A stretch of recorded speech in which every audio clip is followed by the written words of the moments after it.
میں دہلی کے ایک چڑیا گھر میں سفید شیر دیکھنے گیا۔ وہاں جب میں گیا تو پتہ چلا شیر کو پنجرے سے نکال کر ایک میدان میں چھوڑا گیا ہے اور جنگلوں کے پیچھے لوگ اس شیر کو دیکھ رہے ہیں۔ میرے ایک دوست نے مجھے کہا کہ دنیا میں صرف 2 ہی سفید شیر تھے، ایک شیر مر چکا ہے اور دوسرا یہ ہے، یعنی ہم ایک اکیلا جو دنیا میں شیر رہ گیا ہے اسے ہم دیکھ رہے تھے۔ لیکن مجھے اپنی دوست کی بات پر تسلی نہ ہوئی۔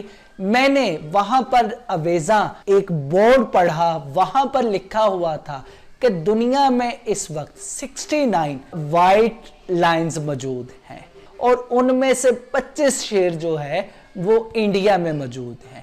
دوستو، یہ واقعہ مولانا وحید الدین خان صاحب نے اپنی کتاب راز حیات میں لکھا ہے۔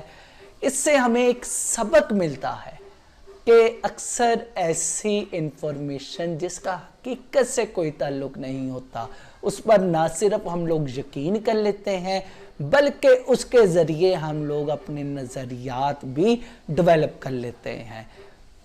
دوستو، آپ کے لیے انتہائی زیادہ ضروری ہے کہ جب بھی کوئی خبر آپ کے پاس آئے آپ اس پہ باقاعدہ تحقیق کریں، آیا کہ وہ سچ ہے یا جھوٹ ہے۔ آفٹر ریسرچ آپ اس پر یقین کر سکتے ہیں کہ آپ کے دوست نے صحیح کہا یا غلط کہا۔